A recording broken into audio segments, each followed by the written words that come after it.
బొగ్గు శాఖ పురోగతిపై కేంద్ర మంత్రి కిషన్ రెడ్డి ఢిల్లీలో మీడియా సమావేశం నిర్వహించారు. ఈ సందర్భంగా కిషన్ రెడ్డి మాట్లాడుతూ 2047 వికసిత భారత లక్ష్యాల్లో బొగ్గు రంగం చాలా కీలకమని, ప్రపంచ బొగ్గు ఉత్పత్తుల్లో భారత్ 2వ స్థానంలో ఉందన్నారు. బొగ్గు నిల్వల్లో ప్రపంచంలో 5వ స్థానంలో ఉందని ఆయన పేర్కొన్నారు. ప్రపంచంలో 2వ అతిపెద్ద బొగ్గు వినియోగదారుగా భారతదేశం ఉందని, ప్రపంచంలోనే 2వ అతిపెద్ద బొగ్గు గని గెవరా మన దేశంలో ఉందని కిషన్ రెడ్డి తెలిపారు. కోల్ ఇండియా బొగ్గు మంత్రిత్వ శాఖ కీలకమైన విభాగమని కిషన్ రెడ్డి పేర్కొన్నారు. ఈ ఏడాది కోల్ ఇండియా స్వర్ణ జయంతోత్సవాలు జరుపుకుంటుందన్నారు. 2014లో ప్రధాని మంత్రి నరేంద్ర మోదీ నాయకత్వంలో ప్రభుత్వం ఏర్పడిన తరువాత వివిధ రంగాల్లో సంస్కరణలు వచ్చాయి. బొగ్గు రంగంలోని మౌలిక మార్పుల విప్లవాత్మక సంస్కరణలు తీసుకొచ్చారు. పారదర్శకంగా కోల్ బ్లాక్స్ వేలం వేయడం, commercial coal mining policy reforms, coal gasification technology వంటి వినియోగం పెరిగింది. భారత బొగ్గు ఉత్పత్తి సామర్థ్యం పెరిగిందని కిషన్ రెడ్డి తెలిపారు.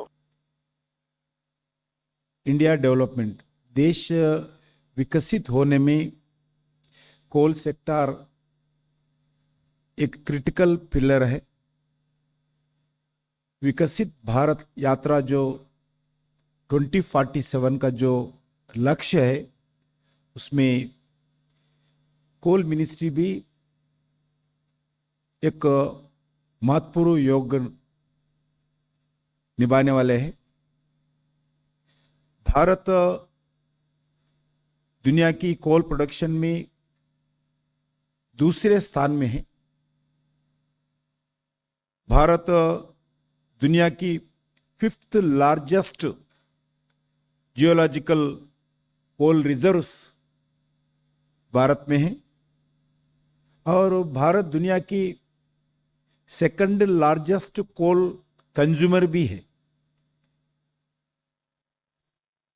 और दुनिया की सबसे बड़ा 2nd largest coal mine Chhattisgarh में देवरा में है। देवरा कोल माइन दुनिया का 2nd largest biggest coal mine Bharat में ही है। कोल सेक्टर में सबसे पहले अगर किस संस्था का अगर बात करना है तो कोल इंडिया लिमिटेड का बात करना पड़ेगा। कोल इंडिया इस साल 50 वर्ष गोल्डन जुबली मना रही है। कोल इंडिया की subsidiaries Bharat cooking coal limited, उसका लगभग 53 स्थापना करके 53 ईयर्स पूरा हो चुकी है। 2014 में आदरणीय प्रधानमंत्री नरेंद्र मोदी जी के नेतृत्व में जो सरकार आने के बाद जो अलग अलग डिपार्टमेंट्स में देश में जो ट्रांसफॉर्म हुआ है सेक्टर का, वैसी कोल सेक्टर में भी ट्रांसफॉर्मेटिव चेंजेस लाए गए हैं। फंडामेंटल रिफॉर्म्स भी कोल सेक्टर में लाए गए हैं।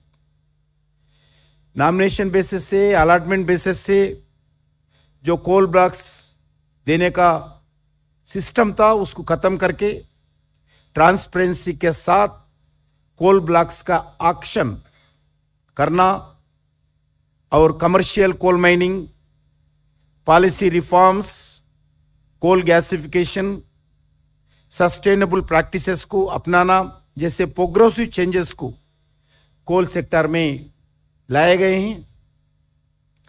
रिफॉर्म्स के कारण आज एफिशिएंसी, रेस्पॉन्सिबिलिटी, रेजिलियंस बढ़ा है। सस्टेनेबल और सेल्फ सफिशिएंस बढ़ाने के लिए अलग अलग कदम मिनिस्ट्री के द्वारा उठाए गए हैं। इन सब मेजर हिस्टोरिकल डिसीजन लेना और ट्रांसपेरेंसी के साथ इंप्लीमेंटेशन के कारण 10 साल से देश में coal production 76% growth rate achieve किया है। आज 23-24 का 998 million tonne coal production all time record last year हासिल किया है। अगर वो 2014 अगर कंपेयर किए तो जब 566 मिलियन टन प्रोडक्शन था, आज लगभग 998 मिलियन टन 24 में अचीव हुआ है। और देश में एनर्जी सिक्योरिटी और सस्टेनेबिलिटी बढ़ाने के लिए भी कोल गैसिफिकेशन एक बड़ा एक्टिविटी भारत सरकार ने कोल मिनिस्ट्री के द्वारा शुरू किया है।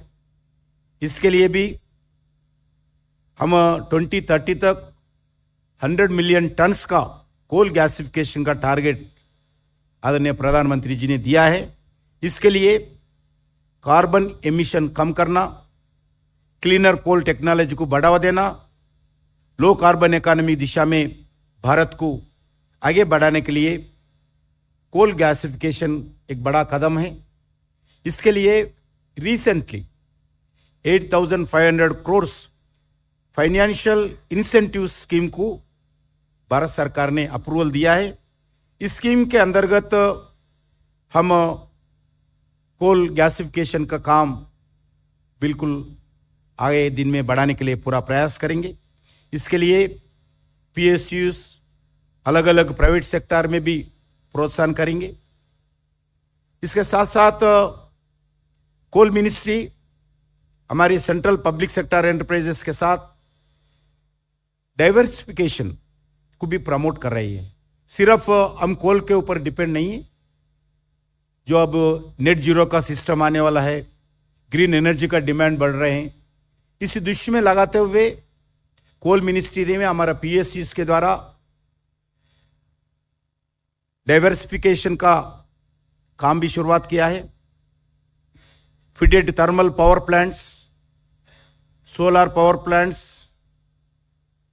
कोल gasification plants, floating solar power plants, critical mineral exploration जैसे डाइवर्सिटीज पर भाग लेने के लिए भी हमारा पीएससीज आगे जा रही हैं।